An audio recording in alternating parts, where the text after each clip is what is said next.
지금 우리가 공부하고 있는 이 부분은 팔정도, 제8장은 이제 팔정도에 대한 얘기 다음에 이제 진행되고 있는 사마타와 윗바사나 선정과 지혜 수행하는 방법에 대한 얘기인데, 주로 선정 수행의 다양한 방법들을 얘기하고 있습니다.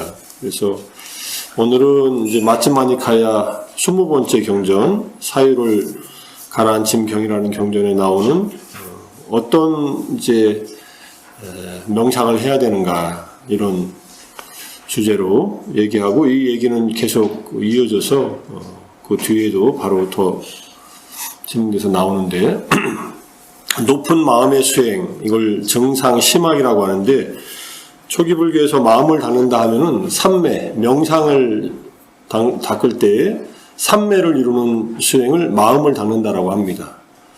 우리가 선불교에서는 이 마음 닦는 일을 주된 수행으로 해서 여러 가지 방법들을 얘기하고 있는데, 이 마음을 닦는 것이 바로 마음을 집중해서 삼매를 이루는 수행이다, 이렇게 이해하시면 되고요.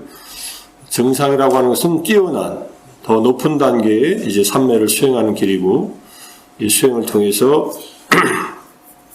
초선, 2선, 3선, 4선의 색계 4선이나 또 무색계까지 올라갈 수 있는 그런 수행들의 어떤 방법들을 말합니다. 그래서 여기서 이제 탐욕, 증오, 무지와 관련된, 탐진치와 관련된 나쁘고 해로운 사유를 제거하기 위해 5가지 이제 명상의 방법들이 사용되는데, 그것을 이제 니미따라고 얘기를 하는데, 니미따는 표상이라고 한문으로 얘기하지만은 우리 마음속에 떠오르는 어떤 수행의 대상들을 말합니다. 그 중에 하나가, 탐욕이 많은 사람들은 부정관을 닦는다. 부정관이라는 말은 아시다시피 우리 몸이 깨끗하지 않다, 아름답지 못하다라는 그런 명상을 통해 가지고 몸에 대한 집착, 이것을 내려놓는 수행입니다. 두 번째는 분노에 대해서는 자애 수행을 한다. 이제 분노와 반대에 있는 것이 사랑이거든요. 그래서 분노가 많은 사람들, 또는 분노를 다스리기 위해서는 자애를 닦는다. 그 다음에 무지를 다스리기 위해서는 이제 5가지 법에 의지한다. 5가지 법이 밑에 나오는 이제 5법이라고 해서, 스승을 가까이 하고 가르침을 배우고, 가르침의 의미를 묻고, 법문을 듣고, 원인과 원인 아닌 것을 판별하는 지혜. 원인과 원인 아닌 것이라는 말은 무엇이 가능하고 무엇이 가능하지 않은지를 잘 구별하는 그런 지혜를 말합니다. 그래서 이것을 5가지를 배우고, 그 다음에 형성된 것에 대해서는 무상의 주의를 기울임. 형성된 것은 유의법들은 모든 것은 생겨나고 사라진다는 것에 주의를 기울이고, 그 다음에 4대의 주의 기울임. 2가지 방법을 써가지고, 탐진치에 대해서 부정관, 자애, 5법에 의지함, 그 다음에 유의법들에 대해서 무상, 그 다음에 4대의 주의 기울임을 통해 가지고, 4대의 주의 기울임은 사실은 암안심을 깨뜨리는 수행으로도 가르치고 있습니다. 금강경에 나오는 일체유의법, 여몽환포용, 여로용요전, 응장여시관인가요? 일체유의법, 여몽환포용, 여로용요전, 응장여시관. 금강경에 말하는 그 사구계가 초기 불교의 그 원형 그대로, 약간의 용어는 좀 다르지만 똑같이 나옵니다. 형성된 것은 우리의 몸과 마음을 말하고, 오온을 말합니다. 우리의 육체와 마음, 이 모든 것들은 형성된 것이기 때문에 그것들은 생겨났다 사라지는 것일 뿐이다. 그리고 특히 육체는 지수화풍이라는 4대로 이루어진 것일 뿐이다. 이렇게 보면서 결국은 잘못된 자아관념이나 또는 나의 영혼이라는 것이 있어서 그것이 영원하다고 하는 그런 상견, 죽은 뒤에도 영혼은 남아있다라고 하는 그런 상견에서부터 벗어나는 그런 수행을 하는 것이 바로 무상의 주의 기울임과 4대의 주의 기울임입니다. 부정관은 어떻게 하느냐? 부정관은 우리 몸을 이제 해부학적으로 이렇게 분석을 해서 머리털, 몸털, 피부, 살, 뼈 이렇게 하면서 관찰하는 방법이 있는데, 요즘에 저는 이제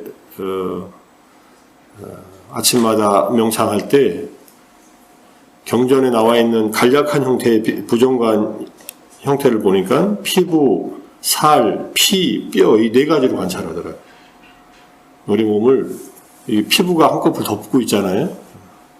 피부만 벗겨내면 어떤 모습이겠어요? 근데 피부에 엄청 투자하죠. 강남에 가면은 피부만 다루는 건 병원도 아니고 뭐라고 해야 되나요, 그거는? 어쨌든 엄청난 돈을 들여서 피부를 관리를 합니다. 이 껍데기 이게 멋지게 보이려고 애를 쓰는데 어쨌든 피부만 벗겨내면은 이거는 뭐 가죽만 벗겨내면은 이렇게 모아놓으면은 얼마 안 되잖아요.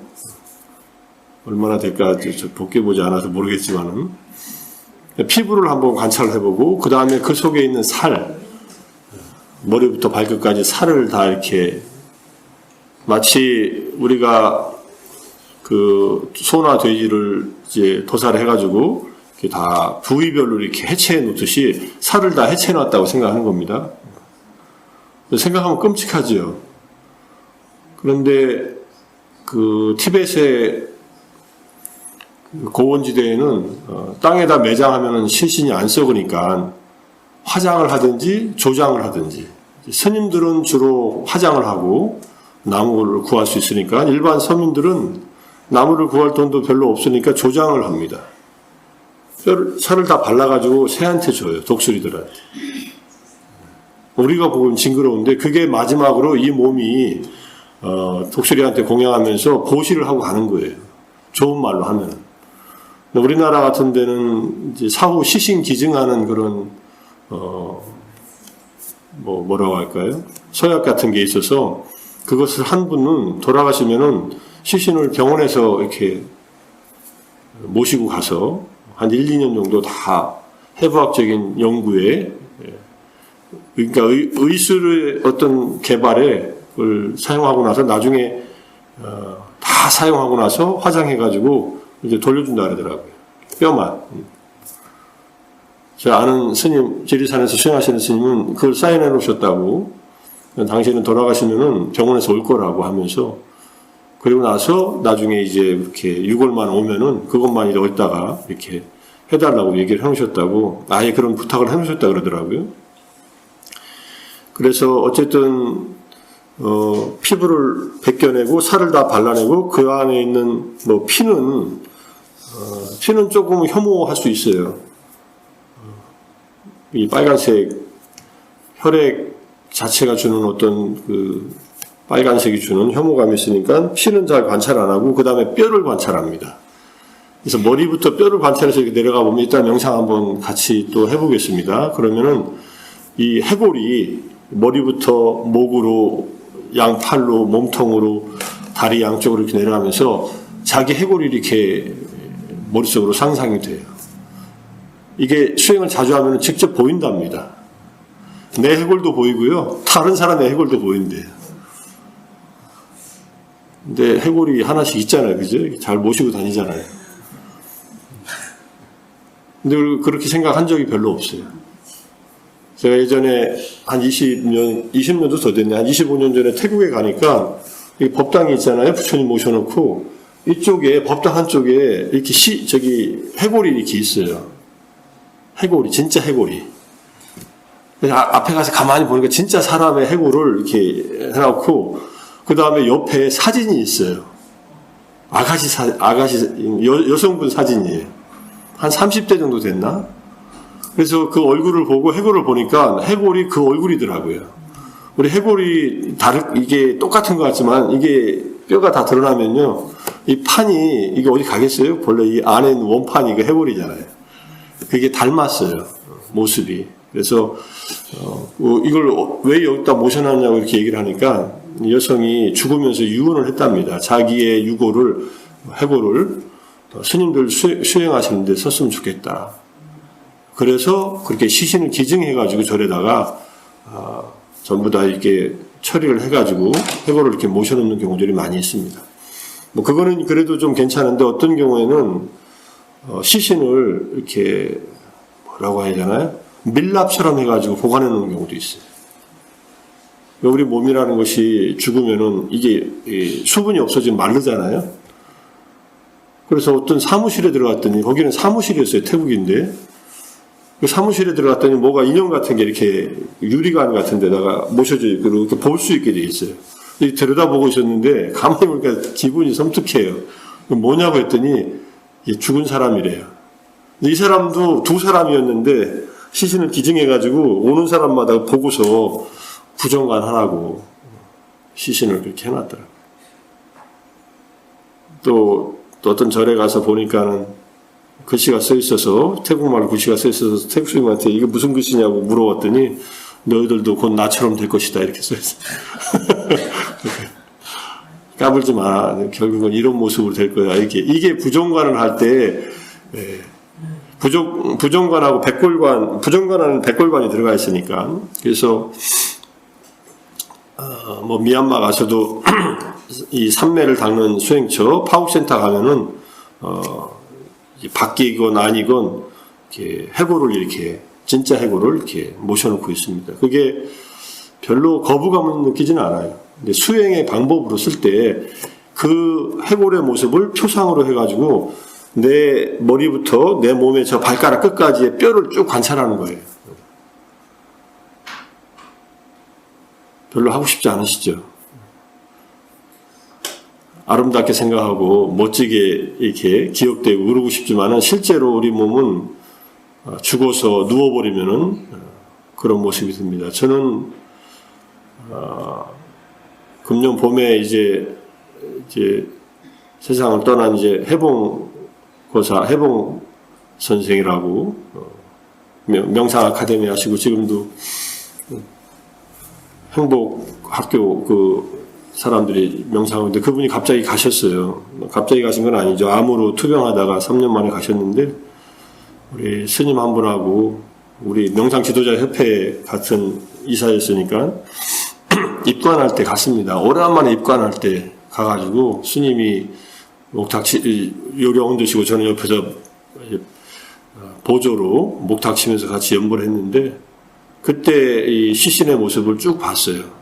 저쪽 밖에서는 안 보이는데 이 안쪽에서는 보이게 이렇게 가리고서 다 닦고서 이제 염을 하더라고요. 그래서 앉아서 제 몸을 피부, 살, 뼈 관찰할 때 그 해봉 선생의 이 시신의 모습이 같이 떠올라요. 종종. 돌아가신 지 뭐 한 3일, 한 이틀 됐으니까 그 모습이 생생하게 떠올라요. 얼굴 모습부터 해가지고 쭉 떠올라요. 그러면서 나도 죽으면 저렇게 될 것인데 최근에 또 김성철 선생님 가셨잖아요. 멀쩡한 분이 왜 정년퇴직하고 1년도 안 돼서 그렇게 멀쩡하지는 않으셨지만 옛날부터 우리 만나서 얘기할 때 자기 심장 안 좋아서 의사가 하루에 100m 한 번씩 뛰라고 그렇게 100m를 뛰어가지고 심장을 이렇게 자극을 주라고 심장이 본래 약하셨답니다. 태생적으로. 그래서 자기 이렇게 뛰고 있다고 100m를 전력 질주로 하면은 얼마나 숨이 헐떡이겠어요. 그게 심장에 운동을 시키는 거래요. 이게. 근데 그날은 오전 10시에 뛰다가 심근경색이 와가지고 쓰러져가지고 가신 거예요. 뭐 다른 데 아픈 데가 있었던 건 아니고 심장이 약한 심장이. 많이 무리를 하셨겠지. 정년퇴직하고 쉴 날이 없었답니다. 뭐 여기저기 특강 걸려가고 뭐 책 쓰고 뭐 좀 아깝죠. 이 말을 갑자기 부정관하다 드리는 것은 언제 갈지 모른다는 것이. 그런데 제가 지난주 토요일 날 그 한국 사회에서의 자살과 그 다음에 정신치료적인 뭐 접근해가지고 한국불교 심리치료학회에서 그 학회를 했거든요. 학술세미나. 그래서 저는 불교에서의 자살에 대해서 정리를 했어요. 그리고 다른 정신과 의사들은 자살의 현황이나 청소년 자살의 문제, 그 다음에 상담하러 온 환자들의 자살 상담은 어떻게 했는가, 실패한 사례, 뭐 성공한 사례에 대해서 쭉 이제 전현수 원장님을 포함해서 이제 정신과 의사들하고 같이 학회를 했는데 그러고 나서 지난 29일 날이에요. 자승 스님이 이렇게 가셨잖아요. 제가 아무리 생각해봐도 뭐 드러난 뭐 유서들이 사실이라 한다면은 이건 자살이거든요. 분신이니 소신공양이라는 말을 갖다 쓰면 안 될 것 같은 생각이 들고, 저 개인적으로는. 왜 자살했을까? 정신과 의사들이 말하는 자살의 원인은 우울증입니다. 또 하나는 그것이 원인이 될 수도 있고, 뭐 제 나름대로 생각한 거니까 그냥. 그 다음에 또 하나는, 이제 이거는, 자살에 대해서 제가 이제 공부하다가 부정관 때문에 자살한 케이스들이 있어요. 초기 불교에서.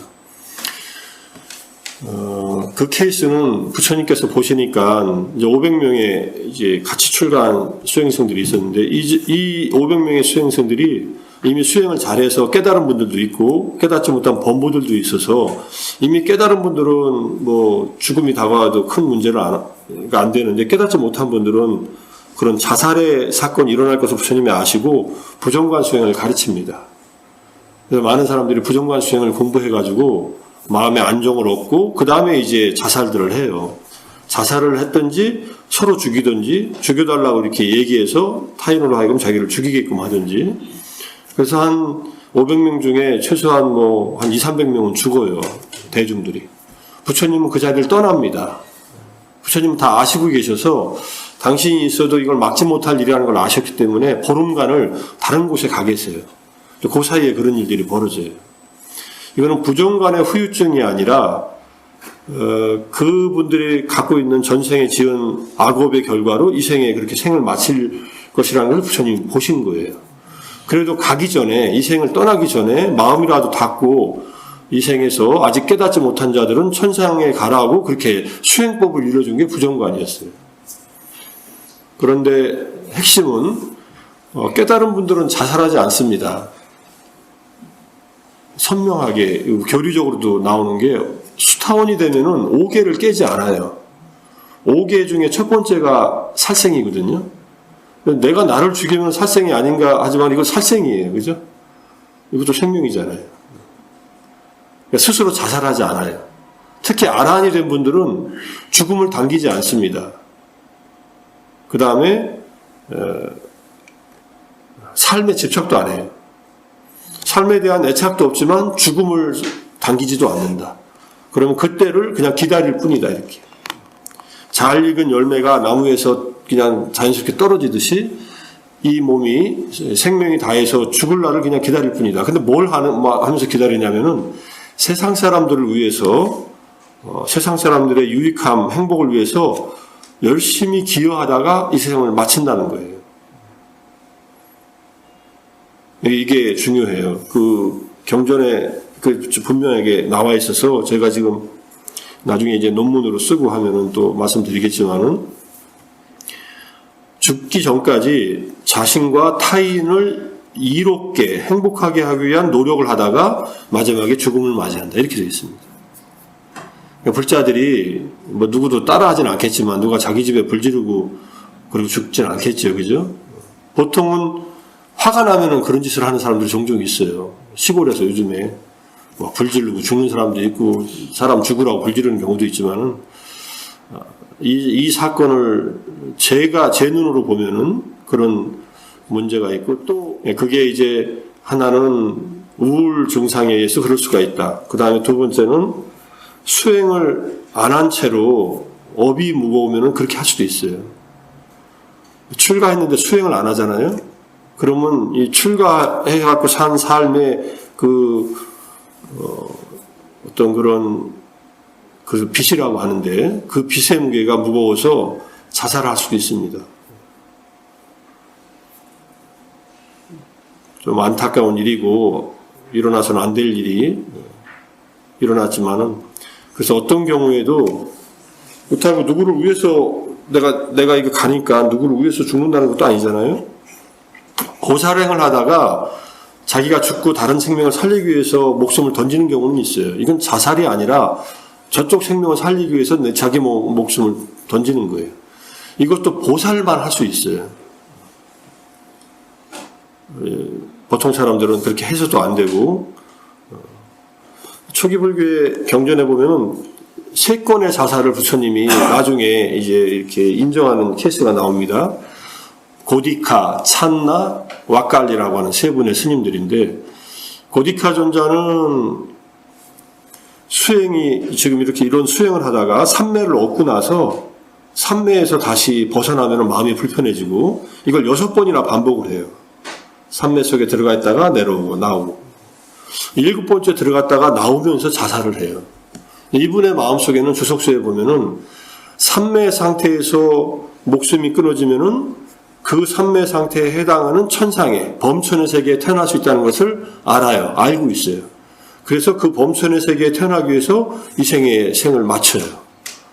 그래서 자살을 시도해가지고 자살을 하는데 두려움이 생긴 거예요, 중간에. 그러니까 그 두려움을 관찰을 해요, 바로. 이거는 수행에 힘이 없으면 불가능하겠죠. 그래서 목숨이 끊어지는 바로 그 순간 아라한이 돼요. 아주 기적은 아니고 그렇게 아라한이 돼서 생명이 끊어집니다. 찬나 존자는 몸이 너무 아프니까 이분도 자살을 시도했는데 죽기 전에 아라한이 되고 왁갈리 존자는 유명합니다. 부처님을 보고 너무 부처님의 뭐라고 할까요?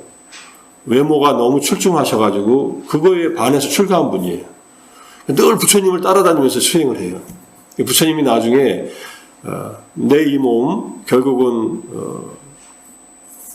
죽어서 썩어 없어질 이 몸을 봐서 뭐 하겠느냐. 그래서 법을 보는 자는 나를 보고 나를 보는 자는 법을 본다. 이 가르침을 주신 그 대상이 왁갈리 존자입니다. 왁갈리 존자도 부처님 마지막 뵙고 나서 자살을 시도해서 죽는데 이분도 세 분의 공통점은 죽기 전에 다 아란이 되고 죽어요. 그게 왜 아란이 된 걸 어떻게 아느냐? 부처님만이 알 수 있죠. 부처님은 다 깨고 계시니까. 그래서 시신을 수습하러 오셔가지고 아란이 돼서 죽어서 그 죽음의 순간에 아란이 됐다는 것을 증명해 주시는데 이거는 우리가 흉내낼 수 있는 죽음이 아니죠. 어떤 경우라도. 그리고 제가자들이 자살했다는 얘기는 저는 경전에서 아직 본 적이 없어요. 그리고 옛날에는 자살이 있으니까 자살이라는 말이 율장에도 나오고 다 나오니까 자기 스스로 자기 목숨을 죽이는 거지만 수행하던 스님들이 그렇게 자살하는 케이스들이 몇 케이스가 나오는데 또 하나 재미있는 얘기를 합니다. 빠야시라고 하는 태수가 자기는 윤회를 믿지 않는다. 왜 안 믿냐면 그 중에 이유가 하나가 스님들이 계를 지키고 수행을 하면은 다음 생이 더 좋은 세상으로 태어난다고 하는데 이 생에서 그렇게 수행하고도 이 생의 이 삶을 끊고 행복한 다음 생으로 빨리 가는 사람을 본 적이 없다. 이 얘기 무슨 말인지 아시죠? 우리가 열심히 수행을 했어요. 그러면 그 수행의 공덕으로 다음 생에 범천에 태어난다고 해요. 그럼 이 생이 힘들면은 이거 끝내고 빨리 가면 좋잖아요. 아무도 그런 사람을 본 적이 없으니 죽으면은 다 끝이다. 이렇게 얘기를 해요. 그러니까 거기에 대한 대답이 이제 그 꾸말라 카사파 존자의 대답이 죽음은 오지만은 죽음을 미리 당기진 않는다. 그리고 죽음 뒤의 세상이 좋다고 하는 것에 대한 부정을 그런 식으로 반박할 수는 없다.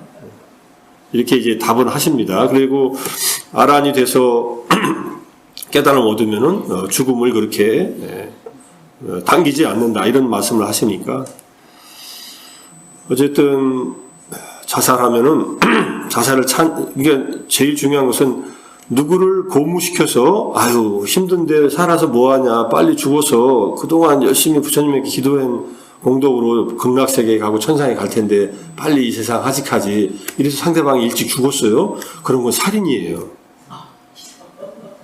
고무 찬양죄. 고무시켜서 죽음을 빨리라 1초라도 당기면 그거는 내가 살인을 한 거예요. 말로.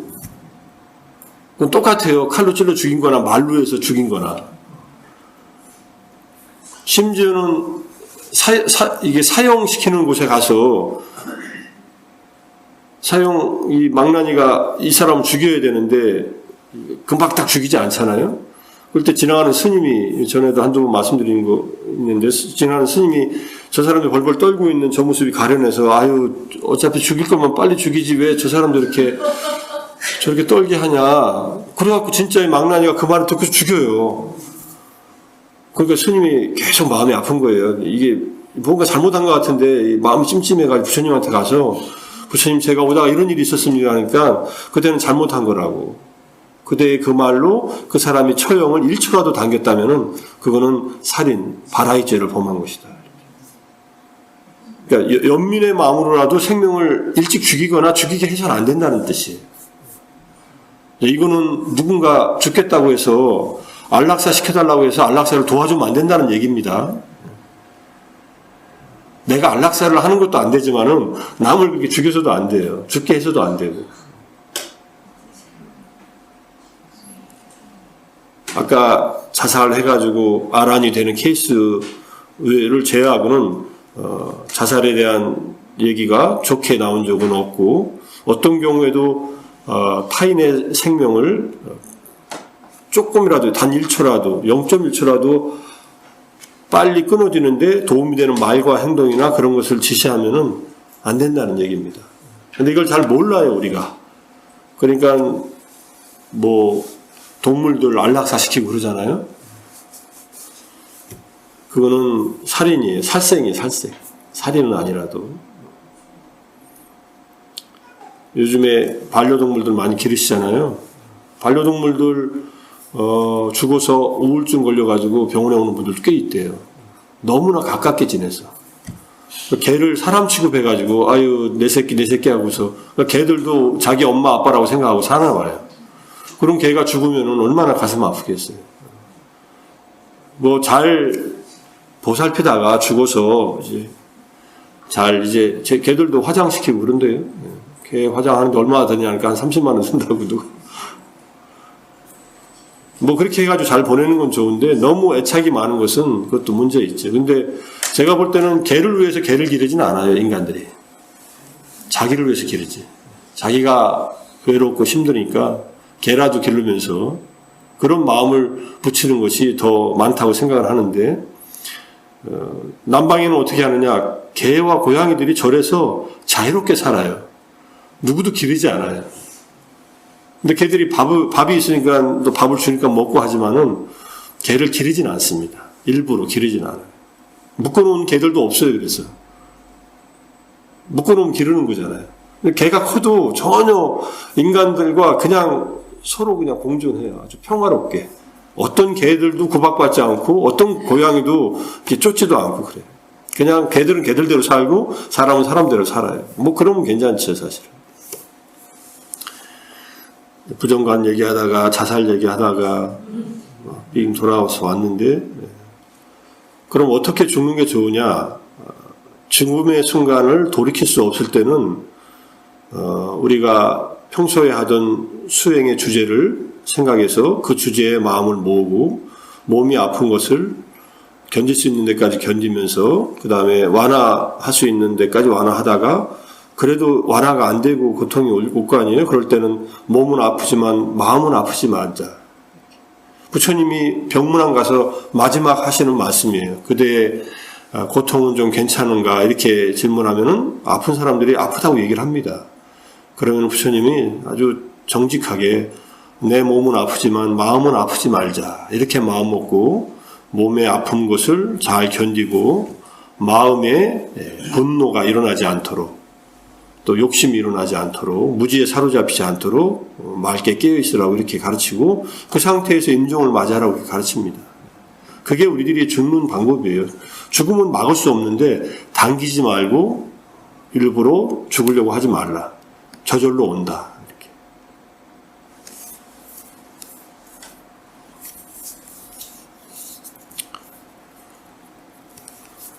이제 69세밖에 안 됐는데 저보다 9살밖에 안 많더라고요. 자선스님이. 54년생이시더라고요. 아직 한참 남았는데 지금부터 수행해도 얼마든지 길이 있었을 텐데 그분이 여러 가지 문제도 많고 또 나름대로 또 조계종에 또 한 일도 있고 뭐 나쁜 쪽으로 보면 많이 나쁜 쪽도 있지만은 또 나름대로 또 한 일도 있는데 어쨌든 뭐 좋은 일들은 이어지겠지요. 잘 수습되고 저는 조계종이 좀 이 기회에 정말 수행하고 법을 전하는 그런 곳에 스님들이 좀 더 몰두할 수 있는 그런 환경이 됐으면 하는 그런 바람이에요. 그렇게 되기를 바라는 마음으로 제가 아침에도 얘기하고 스님들 계신데도 얘기하고 그랬지만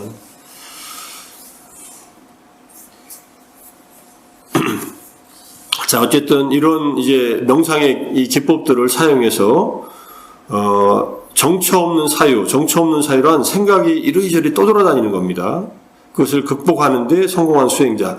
그러니까 생각이 일어나는 것을 잘 절제할 수 있는 그런 수행자는 사고 과정에 대해 자유자재한 자다. 이 말은 자기가 하고 싶은 생각은 하고 싶지 않은 생각은 안 할 수 있는 그러한 것이 이 사고 과정에 대해 자유자재한 자입니다.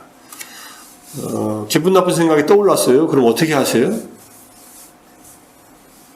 기분 나쁜 생각은 자주 떠오르죠. 줄줄이 떠오르죠. 이 연결되어 있어요. 이게 강한 그 영향을 남겨가지고 이렇게 기억에 저장돼 있다가 지금 기분 나쁜 일이 벌어지면 그 기분 나쁜 곳으로 연결돼가지고 기분 나쁜 일들이 쭉 떠오릅니다. 그럴 때 조건화되어 있어서 떠오르는데 그 기분 나쁜 생각에 함몰되지 않고 내가 지금 기분 나쁜 생각이 떠오르는구나 하는 것을 지켜보면서 그게 흘러가도록 두고 다 극복한 다음에 내가 원하는 사유를 해야 된다는 거예요.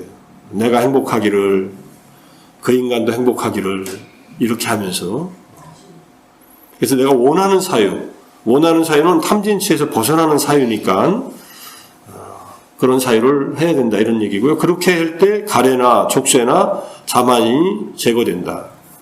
감각적 욕망에 대한 가래든 존재의 가래든 비존재의 가래든 이제 비존재의 가래가 자살과 연결된 그런 가래니까 그런 것들과 오화분결이든 오상분결이든 10가지 족쇄가 제거되고 그 다음에 암안심 나는 누구누구다 이런 암안심이 제거돼서 결국은 괴로움이 뿌리째 뽑힌다 이런 얘기입니다. 자, 이 내용이 이제 이어져서 계속 연결됩니다. 이제 부정관은 감각적 욕망을 위한 교정책이다. 지금 말씀드린 부정관. 그 다음에 자해는 악의, 분노에 대한 교정책이다. 욕망과 탐진치에서 탐욕과 분노를 다스리는 방법은 부정관 수행과 자해 수행이다. 부정관을 그렇게 피할 필요 없습니다. 너무 혐오스럽지 않게 그 다음에 내가 할 수 있는 만큼의 제가 부정관 수행은 예전에는 그냥 간단하게 했어요. 내 몸은 아름답지 못하고 깨끗하지 못한 것들로 가득 차 있다. 몸에 대한 집착을 내려놓자. 이렇게 했다가 요즘에는 머리, 피부, 목, 어깨, 오른팔, 오른손 이렇게 쭉 훑어내가면서 피부 관찰하고 그 다음에 발끝부터 다시 살을 관찰하고 또 머리에서 발끝으로 뼈를 관찰하면서 피부, 살뼈를 이렇게 관찰합니다. 그럼 몸에 대한 이 부정관 수행이 내 몸에 대한 바른 어떤 관점을 갖게 하면서 너무나 집착하고 애착하는 마음을 이제 극복할 수 있는 그런 계기가 되니까 그래서 감각적인 욕망을 이제 극복할 수 있도록 부정관을 수행하고 그렇다 하더라도 우리가 감각적으로 눈, 귀, 코, 여 몸에서 대상을 볼 때마다 욕망은 절제하되 우리의 생계를 유지하기 위한 기본적인 욕구는 충족시켜야 되니까 먹지 말고 듣지 말고 보지 말고 이렇게 살라는 얘기가 아니에요. 그런 행동 속에서 욕망으로 달려가는 그 마음을 절제하라 이런 뜻이죠. 자, 그 다음에 우리가 늘 수행하는 자해 수행은 악의, 분노를 교정하는 교정책이다. 악의에서 벗어나서 이 세상을 좀 더 내 마음을 또 내 주변 사람들을 더 평화롭게 만드는 그러한 수행을 해야 된다 이런 뜻이고요. 그 다음에 무상함의 지각 아까 형성된 것들 유의법들은 일체 유의법 염몽함 포용하던 그 일체 유의법들이 무상하다는 것을 수행을 통해서 이걸 분명하게 지각하는 겁니다. 인생은 무상하다 이렇게 생각을 하는 게 아니에요. 갑자기 뭔가 안 좋은 일이 닥쳐서 인생은 덧없어 무상해 이렇게 생각해서 어떤 감상적인 것에 빠지라는 얘기 아닙니다. 이제 시즈널 디프레션이라고 해서 계절적인 우울증이 오는 사람이 있어요. 그 가장 큰 원인은 햇빛의 부족이랍니다.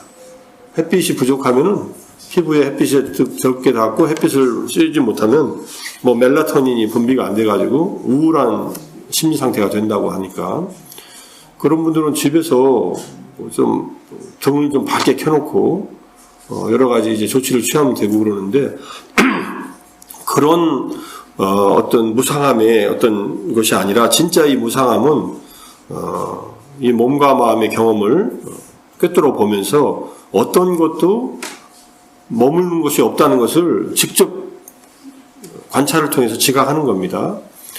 그러면은 이렇게 변해나가고 있는 이 몸과 마음의 경험에 나라고 할 만한 것은 없다. 그래서 나라는 사견을 이제 교정하는 교정책이 된다. 이런 뜻입니다. 그래서 무상함을 지각하는 것은 이제 윗바사나 통찰 명상의 주제이고 부정관이나 자해나 호흡에 대한 마음 챙김은 이제 고요한 명상의 주제다. 호흡에 대한 마음 챙김은 들뜨고 산만하게 흩어지는 마음을 가라앉히는 방법이다. 이제 코끝에서 들숨 나숨 또는 수를 세는 수식관을 하든 이것은 들뜨는 마음이 안정된다. 그래서 탐진치를 제거하는 방법으로 부처님은 이런 수행법들을 가르치셨다는 것. 앞에 나온 내용을 좀 더 간단하게 요약한 내용입니다. 자, 하나 더 보면요. 자애경, 자애심을 어떻게 길러야 되는가. 이게 이제 토배 비유경이라는 마츠마니카야 21번째 경전인데 토배 비유경이라는 경전 이름이에요. 누군가 나에게 말을 할 때는 5가지 방식으로 말할 수 있다. 5가지 곱하기 2 하니까 10가지죠. 어떤 사람은 적절한 때에 사실대로 부드럽게 원인에 근거해서 자유로운 마음을 가지고 말을 하는 사람이 있는가 하면은 적절하지 않을 때 사실이 아닌 것을 거칠게 원인과 무관하게 증오를 품고 말하는 사람도 있을 것이다. 좋은 말을 하면은 이건 좋은 일 아니에요? 근데 우리들은 말을 할 때 항상 여기서 빨간색 칠한대로 이렇게 얘기하라는 거예요. 적절한 때 사실대로 부드럽게 원인에 근거해서 자유로운 마음을 가지고 그 다음에 상대방에게 유익한 말을 한다. 거짓말에 반대되는 것은 사실대로고 거짓말에 반대되는 것은 부드러운 말이고 그 다음에 여기 화합하는 말도 들어가면은 이간질하는 말에 이제 반대되는 건 화합하는 말이고 그 다음에 쓸모없는 말에 반대되는 것은 유익한 말입니다. 우리가 4가지 말로 하는 잘못을 이제 반대로 돌리면 그것을 이제 약간 다른 차원에서 이렇게 설명하고 있는 건데 만약에 누군가가 나에게 적절치 않을 때 사실이 아닌 것을 거칠게 그 다음에 근거 없이 증오심을 품고 나에게 말을 했을 때 어떻게 할 것이냐. 그때 마음을 이렇게 먹으라는 거예요. 저런 말에 영향을 받지 않겠다. 나는 악담을 내뱉지 않겠다. 이로움과 연민을 가지고 머물겠다. 자애로운 마음으로 증오를 품지 않고 머물겠다. 이런 마음을 일으키라는 거예요. 이게 될까요, 잘? 이거 되면은 진짜 고수지요, 그죠? 이제 부처님의 가르침을 실천하는 사람이다. 이렇게 얘기할 수 있습니다. 자, 이런 말을 한 사람을 대상으로, 그러니까 나에게 이 불편한 말을 한 사람을 대상으로 모든 세상을 끝없이 원한 없고 악이 없는 자애의 마음으로 가득 채워라.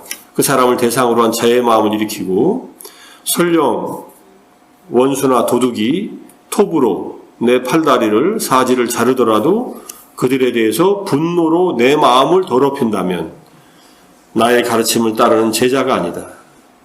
부처님 제자 되기가 얼마나 어려운가를 잘 보세요. 그냥 나는 불자다 이렇게 얘기하려면은 적어도 누가 내 사지를 톱으로 와서 잘라요. 그래도 화를 안 내야 돼요. 고마워할 필요는 없습니다. 내 팔다리 잘라서 고마운 일은 아니니까. 그렇지만은 그걸로 화를 낼 필요는 없다. 왜냐하면은 화를 내면은 저자는 나를 괴롭히는데 화를 내면 내가 나를 괴롭히는 것이 돼요. 그러니까 잘못한 일을 정당하게 잘못했다고 얘기하는 건 괜찮습니다. 근데 화에 사로잡혀서 하지 말라는 얘기예요. 감정적으로. 그리고 정말로 얘기하려면 적절한 때에 하라는 얘기고. 부드럽게 얘기하고, 부드럽게 자유로운 마음을 가지고 하는 것을 요즘에 이제 프로그램으로 만든 게 비폭력 대화, NVC라고 합니다. Non-Violent Communication. 이제 미국의 심리학자가 개발한 프로그램인데 불교의 근거에서 만들었다 그러더라고요. 그분이. 우리나라에도 많이들 하고 있죠. 톱의 비유를 생각한다면 감내하지 못할 말은 없을 것이다. 남의 말을 듣고 분노로 반응하지 않는 것은 평소에 어떻게 해야 되냐면요. 평소에 마음 챙김을 가지고 인내심을 늘 가지고 있어야 돼요. 인내하는 마음. 그리고 이 말을 기억해야 돼요. 부처님의 이 말씀들을. 화를 내는 것은 원수가 나에게 바라는 일이다. 내가 화를 내는 것은. 원수는 내 마음이 괴롭고 불편하기를 바란다. 화를 내면 내가 괴로워지는데 이거는 나의 사랑하는 사람이 바라는 일이 아니다. 부처님은 지극히 자비로운 분이라서 나에게 내가 행복하기를 바라는 그런 마음으로 가르침을 주셨는데 그 가르침을 내가 어기는 일이다. 이렇게 생각합니다. 내가 부족하니까 종종 화를 내면서 부처님 말씀을 따르지 않는 자가 종종 되잖아요. 아유, 오늘도 화냈으니까 오늘은 그냥 더 화를 내고 살래 이러지 마시고 한번 화를 냈다면 아 내가 화를 냈구나. 부처님 가르침을 다시 따라야겠다 이렇게 생각하면서 부처님은 법을 듣는 제자들의 행복과 유익과 이익을 위해서 가르침을 주셨는데 내 스스로 화를 내서 내 마음을 분노로 가득 채운다면은 부처님의 가르침을 따르는 자가 아니라는 얘기예요. 청정도론에서는 화내는 일을 그 뜨거운 불덩이를 맨손으로 들어서 던지는 일과 똥을 손으로 들어서 던지는 일에 비유했어요. 누가 나한테 화를 내잖아요. 그 사람이 막 나한테 불덩이를 던지고 있는 거예요. 오물도 던지고 있고. 근데 다행스럽게 몸에 맞지는 않아. 내 밑에 떨어져요. 직접 그 말을 듣는다고 내 몸이 괴롭지는 않다는 거예요. 근데 내가 화가 나가지고 그걸 집어서 던지네. 그러면 불덩이를 들으면 어떻게 돼? 손이 되잖아요, 일단. 뭐 1도 2도 화상이 있겠죠. 그럼 내가 괴롭잖아요. 똥을 들어서 내가 집어 던지네? 그럼 똥이 나를 못 더럽힐 거 아니에요. 내 몸을. 그러니까 그렇게 반응하지 말라 이런 얘기입니다. 네, 이거는 연습을 많이 해야 돼요. 요즘에 제가 자애심을 항상 지녀야 된다는 말을 인내하는 마음을 먼저 갖고 그 다음에 자애심으로 연결시켜라 이렇게 얘기하는데 아침마다 명상하면서 이제 문득 이제 법구경을 하나하나 이렇게 음미하면서 아침마다 공부를 하고 있는데 제가 그거는 다 유튜브에 올려놨으니까 한번 오늘 아침에 무슨 얘기했나 한번 들어보십시오. 오늘 아침에도 또 자선생님 얘기도 잠깐 했지만은 법구경 강의한 게 한 30 몇 개 올라왔네요. 매일 하나하나 2개씩 이렇게 연관된 거 올리니까 법구경 다 공부하셨지만은 다시 한번 김재성 버전으로 한번 들어보세요. 김재성 자해통찰명창 치면은 제가 한 300 몇 개 올려놨어요. 요즘에 최근에 매일 하나씩 올리니까. 그래서 오늘 아침에 뭔 얘기했나 궁금하시면은 한 4, 5분 정도 되니까.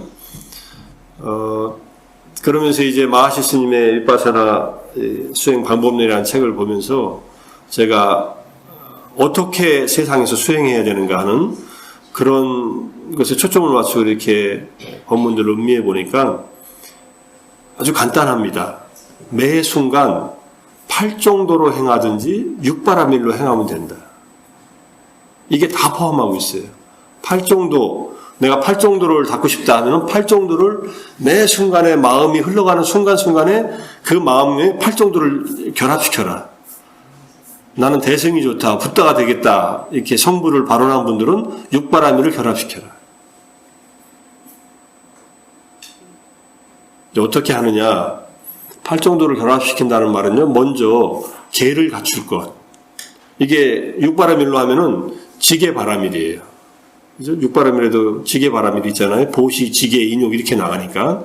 계를 지키는 것은 공통되어 있습니다. 5계는 반드시 지킨다. 살생, 도둑질, 잘못된 음행, 거짓말 하지 않고 술 마시지 않는다. 술 마시지 않는다. 이거 잘 이해하시고요. 50 넘어가면 술 마시지 않는 게 좋은데 가끔 가다가 술이 혈액순환에 도움을 줄 수도 있다.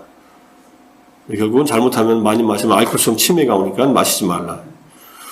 그래서 5계를 지킨다는 것을 기본 원리로 삼으면 돼요. 아예 어떤 수행을 하든. 그 다음에 바르게 노력해서 이 계를 지키려도 바르게 노력을 해야 되고, 그다음에 마음 챙김을 지니고 마음을 고요하게 가라앉히고 삼매. 마음 챙김은 육바라밀은 없습니다. 근데 그 다음에 인욕을 해라. 인내. 인내의 핵심은 자애심을 갖는 건데, 일단은 자기에 대한 자애심을 갖는 거예요. 그게 인욕으로 나타나는 거예요. 인내로. 기분 나쁜 일이 있을 때 나를 보호하는 마음으로 내가 화내지 말자. 화내면 나를 괴롭히는 일이다. 나를 괴롭히는 것은 나에 대해서 자유로운 마음이 아니라 분노로 대하는 거니까. 그래서 인내하는 마음을 기른다.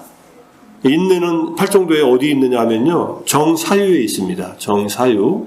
정사유가 악의를 품지 않고 그 다음에 해코지 하는 마음을 품지 않는 거니까 인내하는 마음을 가지고요. 그 다음에 이제 지혜롭게, 지혜바라밀. 보시하는 마음을 갖는 것은 이제 욕심을 덜어내는 거니까, 보시는 팔정도에서도 정사유에 들어가 있어요. 욕망을 멀리하고 나누는 마음이니까 팔정도에도 보시가 들어가 있다고 보셔야 됩니다. 그 다음에 정견과 그 다음에 육바라밀의 지혜바라밀, 빠냐바라밀, 이것이 같은 맥락으로서 지혜롭게 생활하라. 그러니까 정견, 정사유, 정어, 정업, 정명, 정정진, 정념, 그 다음에 정, 바른 삼매까지 이걸 팔정도로서 갖추던 육바라밀, 보시, 지계인요, 그 다음에 정진, 선정, 지혜바라밀을 갖추던 똑같습니다. 이거를 따로따로 하는 게 아니라 매 순간마다 마음속에서 활성화시킨다. 이게 아라한이 되는 길이고 붓다가 되는 길하고 공통된 길이다. 이렇게. 그럼 내가 순간순간 그렇게 하고 있느냐? 자기한테 자꾸 점검해 봐야 돼요. 내 마음에서 지금 무슨 생각을 하고 있지? 내가 화를 내고 있나?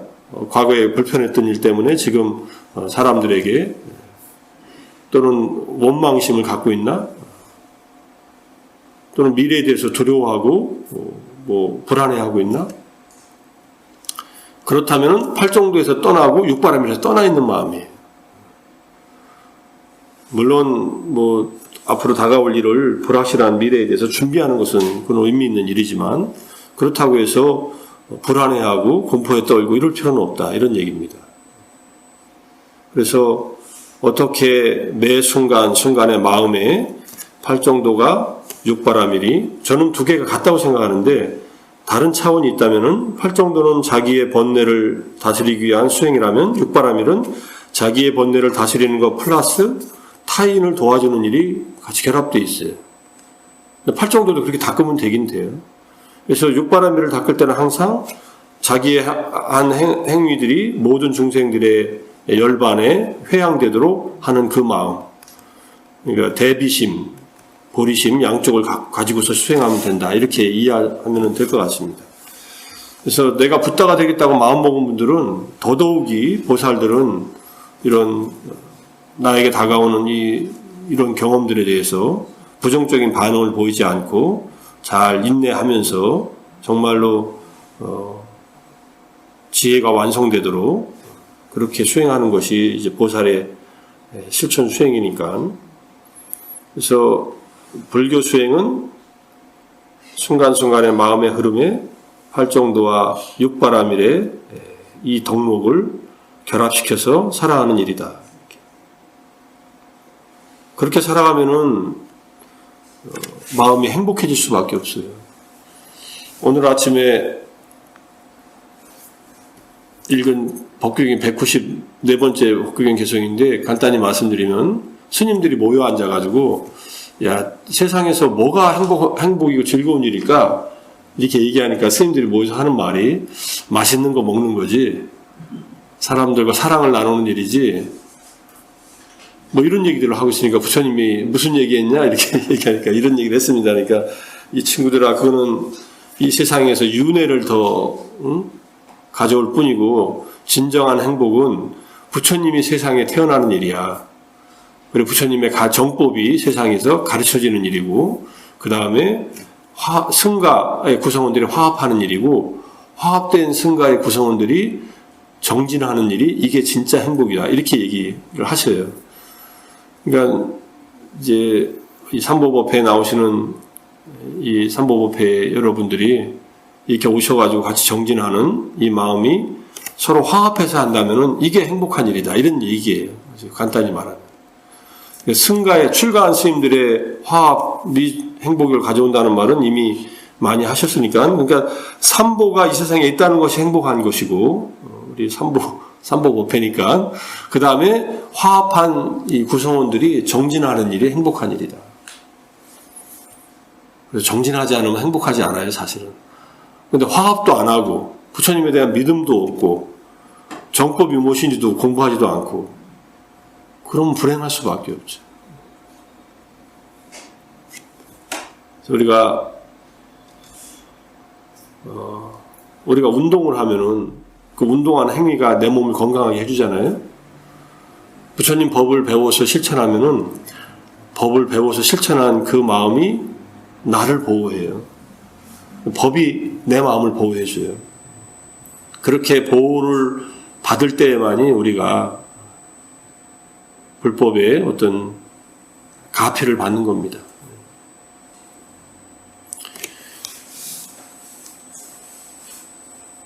더 공부도 할 수 있지만은 공부는 이만큼 하고 명상을 조금 할까요?